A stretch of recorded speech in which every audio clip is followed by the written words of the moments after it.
പ്രഥമ പ്രഭാഷണം ഇന്നത്തെ അതിലേക്ക് കിടക്കുകയാണ്. ഭാഗവത കുടുംബം ആരംഭിക്കുമ്പോൾ തന്നെ ഉണ്ടായിരുന്ന ഒരാളാണ് ഗിരിജ പഴയന്നൂര്.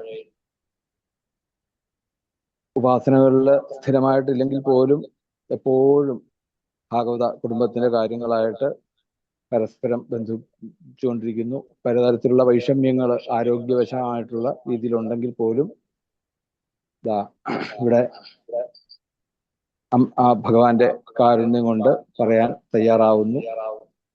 പ്രഥമ സ്കന്ധത്തിൽ നമുക്ക് 7-ാമത്തെ അധ്യായം, അതാണ് ഗുരുവായൂരപ്പൻ അനുഗ്രഹിച്ചിരിക്കുന്നത്. ആ അധ്യായം പറയുവാൻ വേണ്ടിയിട്ട് അമ്മയുടെ പാദങ്ങളിൽ എല്ലാ ആചാര്യ മര്യാദകളോടും കൂടി പാദങ്ങൾ നമസ്കരിച്ചുകൊണ്ട് ഈ വേദിയിലേക്ക് സാദരം ക്ഷണിച്ചുകൊള്ളുന്നു. ഗോവിന്ദനാമ സങ്കീർത്തനം. ഗോവിന്ദ ഗോവിന്ദ.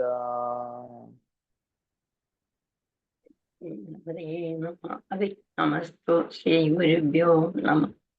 ഓം നമോ ഭഗവതേ വാസുദേവായ.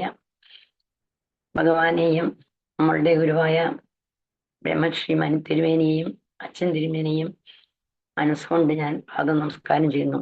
കൂടാതെ നമ്മുടെ കുടുംബത്തിലെ ഗുരുതുല്യായ അമ്മമാരെയും സഹോദരി സഹോദരങ്ങളെയും ഞാൻ നമസ്കരിക്കുന്നു. എനിക്ക് പ്രഭാഷണത്തിന് കിട്ടിയിട്ടുള്ളത് 7-ാമത്തെ അധ്യായമാണ്. വ്യാസായ വിഷ്ണുരൂപായ വ്യാസരൂപായ വിഷ്ണവേ നമോ വൈ ബ്രഹ്മവേ വാസിഷ്ഠായ നമോ നമ.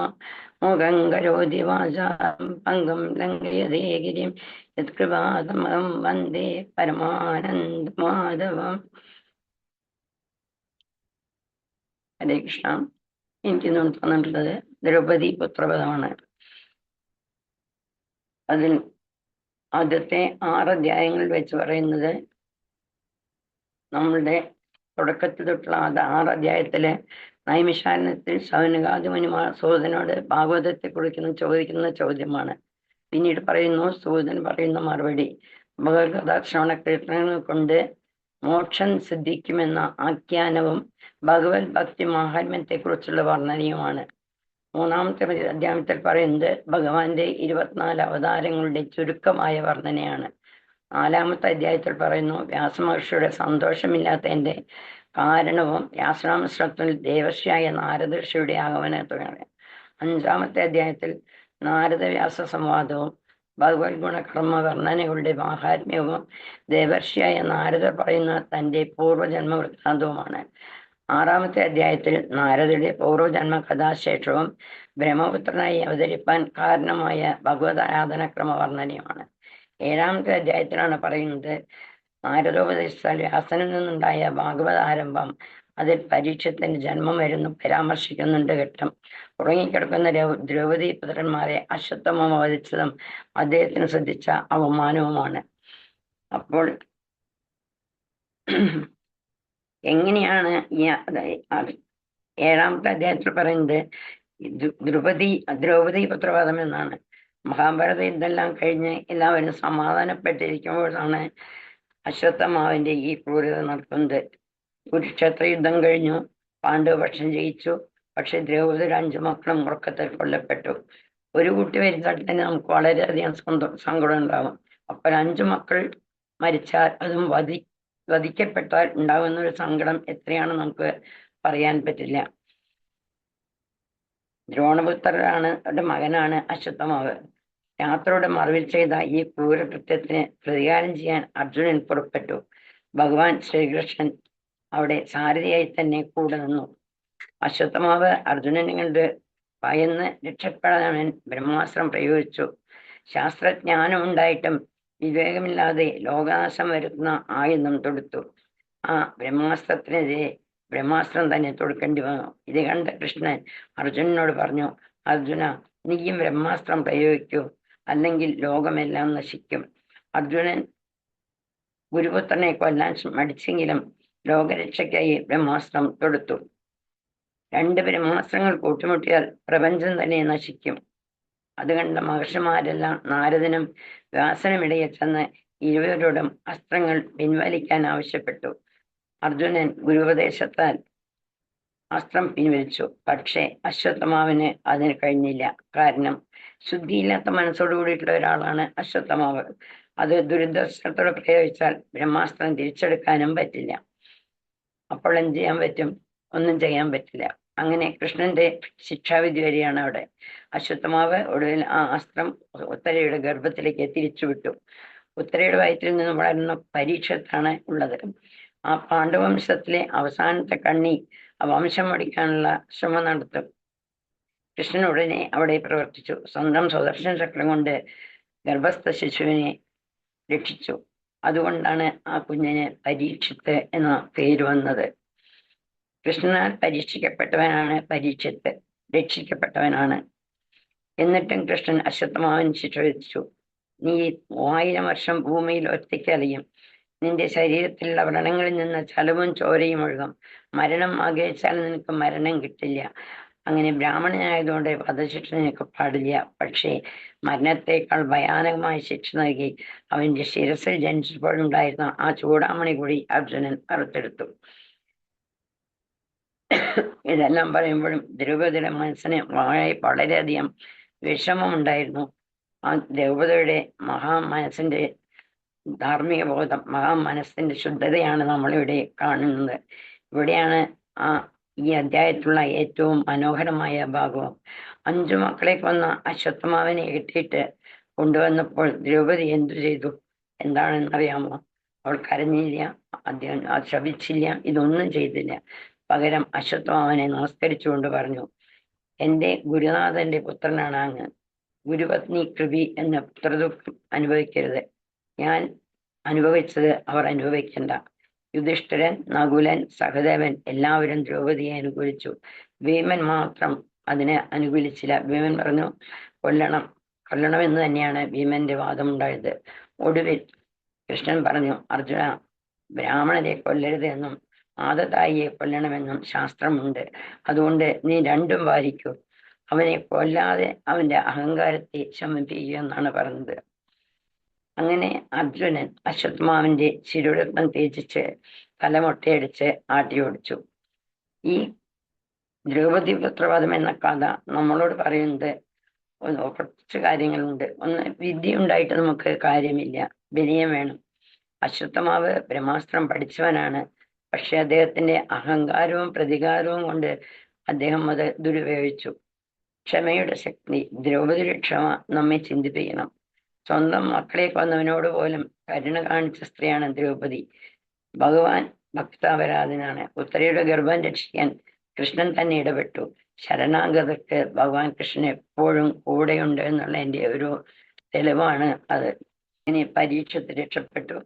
ഈ പരീക്ഷത്തിനോടാണ് പിന്നീട് ശുകമഹർഷി ഭാഗവതം മുഴുവൻ പറഞ്ഞു കൊടുക്കുന്നത്. ഈ 7ാം അധ്യായം ഭാഗവതം ഉണ്ടാകാൻ തന്നെ കാരണമായ കഥയാണ്. ഒരു ഗർഭം രക്ഷപ്പെട്ടില്ലായിരുന്നു എങ്കിൽ നമുക്ക് ഈ ഭാഗവതം കിട്ടില്ലായിരുന്നു. കാരണം പരീക്ഷിത് ജനിക്കില്ലായിരുന്നു. പരീക്ഷത്തിനുള്ള തക്ഷകന്റെ ആ കാര്യങ്ങളൊന്നും നടക്കില്ലായിരുന്നു. അപ്പോൾ ഈ കഥയിലുള്ള ഏതാനും ശ്ലോകങ്ങൾ കൂടി ഞാൻ പറയാം.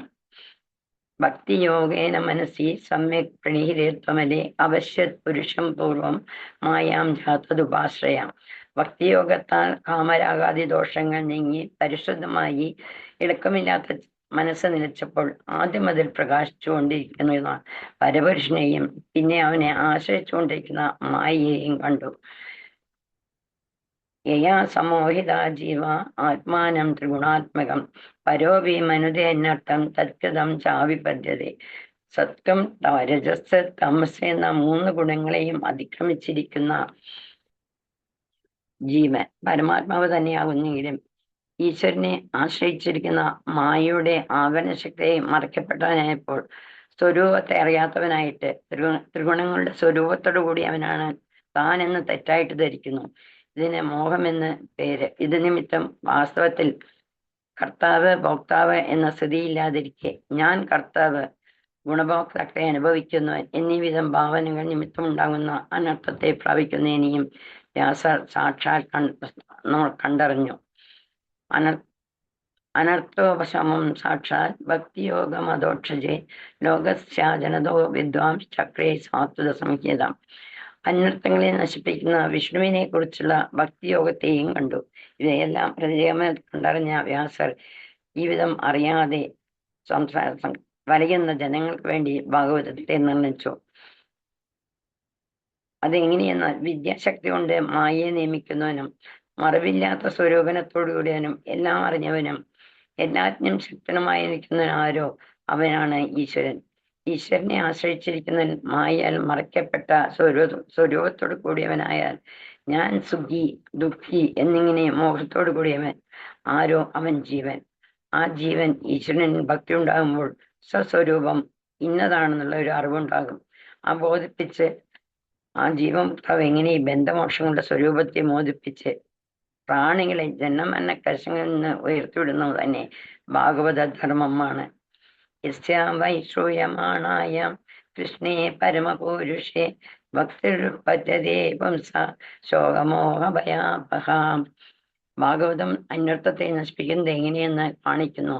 ഭാഗവതമെന്ന് പേരായ ഈ സംഗീത കേൾക്കുന്ന സമയത്തിൽ തന്നെ പുരുഷോത്തമനായ വിഷ്ണുവിന് ജനനമരണ ക്ലേശരഹിതയായ ഭക്തി ഉണ്ടാകും.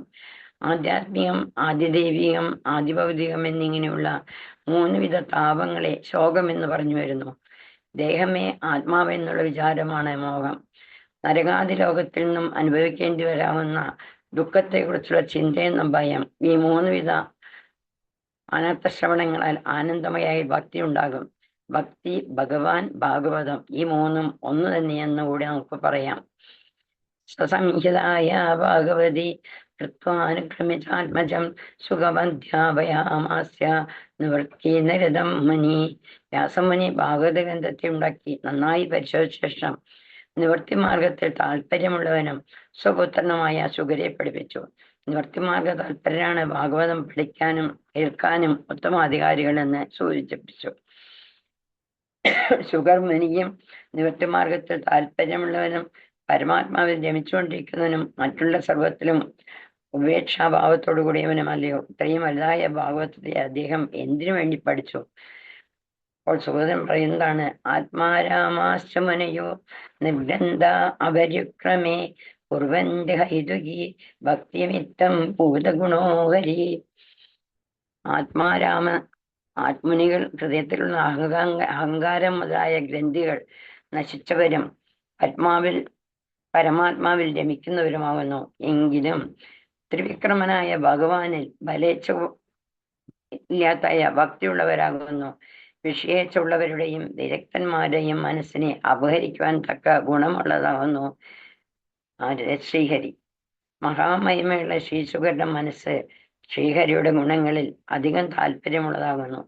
വിഷ്ണുഭക്തന്മാരിൽ അധികം പ്രേമത്തോടുകൂടിയ ആ ശുഖമുനി ഈ മഹത്തായ ആഖ്യാനത്തെ പഠിച്ചു. അതിനെ ഗാനം ചെയ്ത് വൈഷ്ണവന്മാരെ ആനന്ദിക്കുന്നത് ശ്രീശുഖന് ഭക്തജനങ്ങളോടുള്ള ചേർച്ചയ്ക്ക് ഒരു കാരണമായിരുന്നു. ഭർതൃപ്രിയം ദ്രോണിരിതി സ്മ പശ്യൻ കൃഷ്ണാസുതാനാം സുപദാം ശിരാംസി ഉപാഹരദ്വിപ്രിയമേവ തസ്യതാ ജുഗുപ്സിതം കർമ്മ വിഗർഹയന്തി. ഗതയേറ്റ് തുടപൊളിഞ്ഞു കിടക്കുന്ന ദുര്യോധനന് സന്തോഷമായിരിക്കുമെന്ന് വിചാരിച്ച് അശ്വത്ഥമാവ് ഉറങ്ങിക്കൊടുക്കുന്ന പാഞ്ചാലി പുത്രന്മാരുടെ ശിരസ്സുകളെ അറുത്തെടുത്ത് ദുര്യോധന സന്നിധിയിൽ വെച്ചു. ദുര്യോധനന് ആ പ്രവൃത്തി ഇഷ്ടപ്പെട്ടില്ല. എന്തുകൊണ്ടെന്നാൽ ആ കർമ്മം നല്ലതല്ല, ശാസ്ത്രത്താൽ തന്നെ നിന്ദിക്കപ്പെട്ടതാണ്. സജ്ജനങ്ങൾക്ക് ഏറ്റവും വെറുക്കുന്നതുമായ ഒരു കർമ്മമാണ് അശ്വത്ഥമാവ് ചെയ്തത്. മാതാം ശിശുനാം നിധനം സുദാനം നിശമ്യഘോരം പരിതപ്യമാനം തദാരുതദ്ബാഷ്പകലാകുലംക്ഷി താം സത്വയന്നാഗ കിരീടമാലി. ഉറങ്ങിക്കിടക്കുന്ന ആ ചെറിയ കുട്ടികളെ തൻ്റെ മക്കളുടെ ഭയങ്കരമായ വധത്തെ കേട്ടപ്പോൾ പാഞ്ചാലി വളരെ വ്യസനിച്ച് കണ്ണീരൊലിപ്പിച്ചുകൊണ്ട് കരഞ്ഞു. അവരെ സമാധാനിപ്പിക്കാനായി അർജുനൻ ഇങ്ങനെ പറഞ്ഞു, നമ്മുടെ മക്കളെ കൊന്നവരെ ആരാണോ കൊന്നിരിക്കുന്നത് ആയുധം ധരിച്ച് കൊല്ലാൻ വരുന്ന ആ ബ്രാഹ്മണനായ അശ്വത്ഥമാവനെ ആ ശിരസിനെ ഗാന്ഡീവം വലിച്ചുവിട്ട് ശരങ്ങളെ കൊണ്ട് മുറിച്ചെടുത്ത് നിന്റെ അനുഗത്ത് ഞാൻ കൊണ്ടുവരുന്നതാണ്. ഈ ദുഷ്പ്രവൃത്തി ചെയ്ത അശ്വത്ഥമാവനെ ഒരിക്കലും ഇനി വെച്ചിരിക്കില്ല. ആ ശിരസിനെ അതിന്മീതെ ഇരുന്ന് നിന്റെ പുത്രന്മാരുടെ ശരീരങ്ങളെ ദഹിപ്പിച്ച ശേഷം നീ സ്നാനം ചെയ്യുമെന്ന് അർജുനൻ പാഞ്ചാലിക്ക് വാക്കുകൊടുത്തു. ഇപ്രകാരം പറഞ്ഞിട്ട് വീരന്മാർക്ക് ഉചിതമായതും ആശ്ചര്യകരവുമായിരിക്കുന്ന വാക്കുകൾ കൊണ്ട് പ്രേയസിയായ പാഞ്ചാലിയെ സമാശ്വസിപ്പിച്ചു. ശ്രീകൃഷ്ണൻ ബന്ധുവായും സാരഥിയുമായിരിക്കുന്നവനുമായ ഹനുമാനാകുന്ന കൊടിയടയാളത്തോടുകൂടിയുമായ ആ അർജുനൻ കവച ധരിച്ച് ശത്രുക്കൾക്ക് ഭയത്തെ ജനിപ്പിക്കുന്നതായ ഗാണ്ഡീവം എന്ന വില്ലുമെടുത്ത് തേരിൽ നിന്ന് അശ്വത്ഥമാവനോട് എതിരിടാനായി പോയി. ശ്രീകൃഷ്ണൻ ബന്ധുവാണ്, അർജുനന്റെ സുഹൃത്താണ്, അർജുനന്റെ സാരഥിയാണ്, എല്ലാമാണ്. ഹനുമാന്റെ കൊടിയടയാളമുള്ളതാണ് തേര്. അർജുനൻ അശ്വത്ഥമാവനെ വധിപ്പാൻ ശക്തനെന്ന് സൂചിപ്പിച്ചിരിക്കുന്നു. തേരിലിരുന്നുകൊണ്ട് നേരിട്ട് പാഞ്ഞു വരുന്നു അർജുനനെ കണ്ടപ്പോൾ പാഞ്ചാലിയുടെ ശിശുക്കളെ അന്യായമായി കൊന്നവനും അതിന് നിമിത്തം ഭയപ്പാടോടുകൂടിയ മനസ്സോടുകൂടിയായ അശ്വത്ഥമാവ് പ്രാണനെ രക്ഷിച്ചാൽ മതി, എനിക്ക് കീർത്തിയൊന്നും വേണ്ട എന്ന വിചാരത്തോടെ പണ്ട് പുത്രി പരിരംഭണത്തിന് ഒരുങ്ങിയ ബ്രഹ്മാവ് രുദ്രനെ പേടിച്ചോടിയ വിധം സഞ്ചരിച്ചോടി ശക്തിയോളം സമയം ഭൂമിയിലോടി. ഓടി രക്ഷപ്പെടുവാൻ സാധിക്കാത്ത വിധം കുതിരകൾ ക്ഷീണിച്ചപ്പോൾ ദീർഘദർശന സാമർഥ്യം കുറഞ്ഞ ദ്വിജകുമാരനായ അശ്വത്ഥമാവ് ബ്രഹ്മാസ്ത്രമാണ് അവിടെ തൊടുത്തുവിട്ടത്. അങ്ങനെ ആ ബ്രഹ്മാസ്ത്രത്തിൽ നിന്നുദ്ഭവിച്ചതും എങ്ങും വ്യാപിച്ചതും സഹിപ്പാൻ കഴിയാത്തതുമായ ഉഗ്രമായതും തന്റെ പ്രാണനെ നശിപ്പിക്കാൻ മതിയായ രൂപമായ തേജസ്സിനെ കണ്ടപ്പോൾ അർജുനൻ കൃഷ്ണനോട് പറഞ്ഞു, ഹേ കൃഷ്ണ, മഹാമഹിമശാലിയായ അങ്ങക്ക് സംസാര ദുഃഖം നിമിത്തം ദഹിച്ചുകൊണ്ടിരിക്കുന്ന ഭക്തന്മാരുടെ ദുഃഖത്തെ തീർത്ത് പരമാന്തരൂപമായ മോക്ഷത്തെ നൽകാൻ നീയല്ലാതെ ആരാണ് ഉള്ളത്? ഇങ്ങനെയുള്ള ഭഗവാൻ എല്ലാത്തിനും ആദരണത്തിനും കാരണഭൂതനായിരിക്കുന്ന ഒരു പുരുഷനാകിയാൽ പ്രത്യക്ഷേശ്വരനാകുന്നു. അങ്ങയുടെ ജ്ഞാനശക്തി കൊണ്ട് മായയെ തള്ളിക്കളഞ്ഞിരിക്കാൻ സർവകാരണമായിരുന്നാലും വികാരാദിദോഷം അങ്ങയെ ബാധിക്കുന്നില്ല. നിർവികാരനും കേവലനുമായിരിക്കുന്ന ആത്മാവിൽ തന്നെ നിന്ദ്രവടിയിരിക്കുന്നുണ്ട്. സയേവ ജീവലോകസ്യ മായാമോഹിത ചേതസ വിദൽസേ സ്വേന വീര്യേണ ശ്രേയോ ധർമാതിലക്ഷണം. ശക്തിയാൽ മായയെ അതിക്രമിച്ചിരിക്കുന്ന നിന്തിരുവടി തന്നെയാകുന്നു. മായാൽ മോഹിച്ചിരിക്കുന്ന ജീവരാശികൾക്ക് സ്വപ്രഭാവാശ്രയത്താൽ ധർമ്മം, അർത്ഥം, കാമം എന്ന ഈ ത്രിവർഗത്തെ നൽകുന്നവൻ മായാ മോഹിതന്മാർ ധർമാദി പ്രാപ്തിക്ക് വേണ്ടി അങ്ങയെ ഉപാസിക്കുന്നു. അവർക്ക് ആഗ്രഹിച്ച അതാത് പുരുഷാർത്ഥങ്ങളെ നിന്തിരുവടി നൽകുകയും ചെയ്യുന്നു. നശ്വരതങ്ങളായ ധർമാദികളെ ആഗ്രഹിച്ച് ഉപാസിക്കുന്നത് മായാമോഹത്തിന്റെ ലക്ഷണമാണെന്ന് സാരം. കിംനം സിംഹിതോ വേദി ദേവദേവന വേദ്മഹ സർവതോമുഖമായാതി തേജ പരമദാരുണ. ഏ ദേവദേവ, എങ്ങും വ്യാപിച്ചും എതിരിട്ട് വരുന്നതും ഏറ്റവും ഭയങ്കരവുമായ ഈ തേജസ് എന്താണ്? എവിടെ നിന്നാണ് ഇതുണ്ടായതെന്ന് ഞാൻ അറിയുന്നില്ല. അപ്പോൾ ഭഗവാൻ പറഞ്ഞു, ഇത് ദ്രോണാചാര്യപുത്രനായ അശ്വത്ഥമാവന്റെ ബ്രഹ്മാസ്ത്രമാകുന്നു. അദ്ദേഹത്തിന് പ്രാണസങ്കടം ഉണ്ടാവുമെന്ന് കണ്ടപ്പോൾ അതിനെ പ്രദർശിപ്പിച്ചാണ്. ഈ അസ്ത്രത്തെ ഉപസംഹരിക്കാൻ അദ്ദേഹത്തിന് അറിയില്ല. അതുകൊണ്ടുള്ള അറിവോട് കൂടി തന്നെയാണ് അദ്ദേഹം ഉപയോഗിച്ചിരിക്കുന്നത്.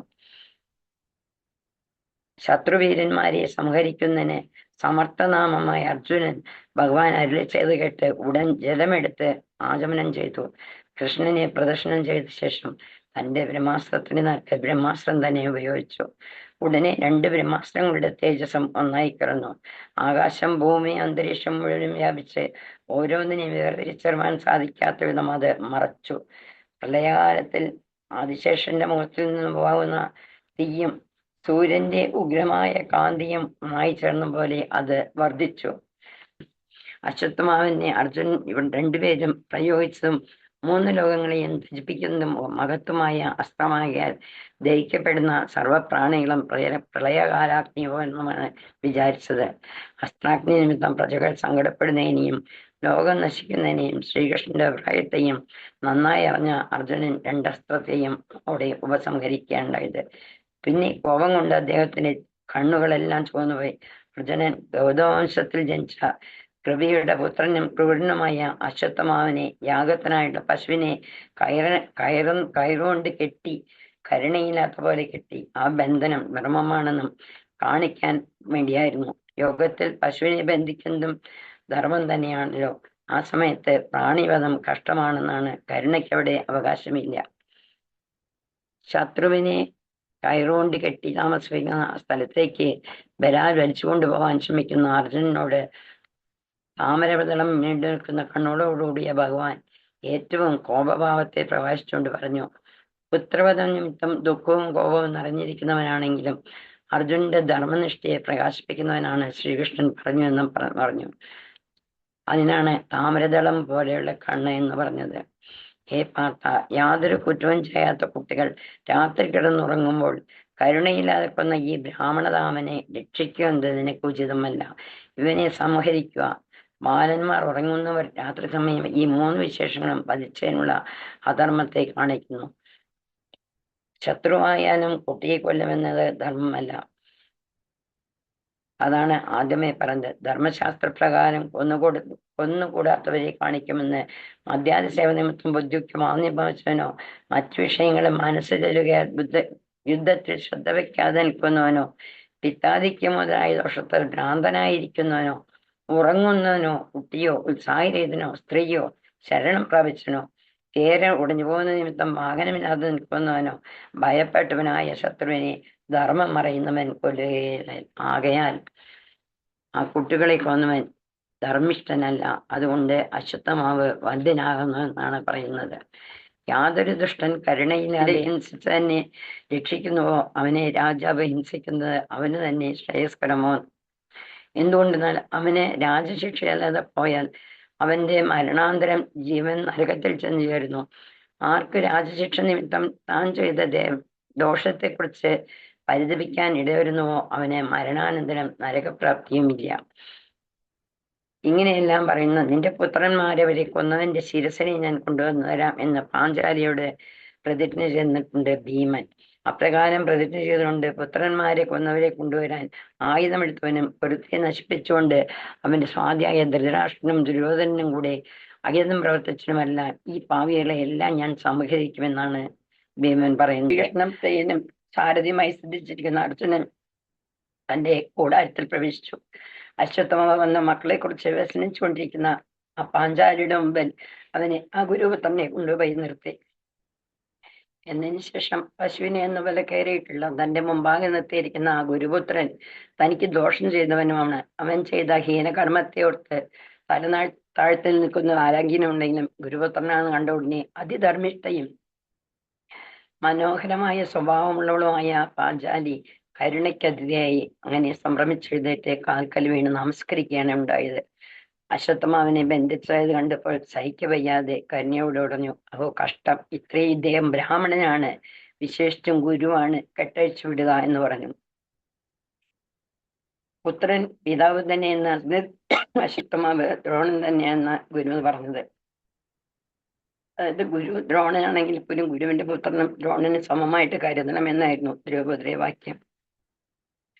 അങ്ങനെ അതുകൊണ്ട് ധർമ്മത്തെ അറിഞ്ഞ് മാഹാത്മ്യത്തോടുകൂടി ഇരിക്കുന്ന ഗുരുവായ ദ്രോണരുടെ വംശത്തെ നിങ്ങൾ നിമിത്തം ദുഃഖം വരുവാൻ പാടില്ല.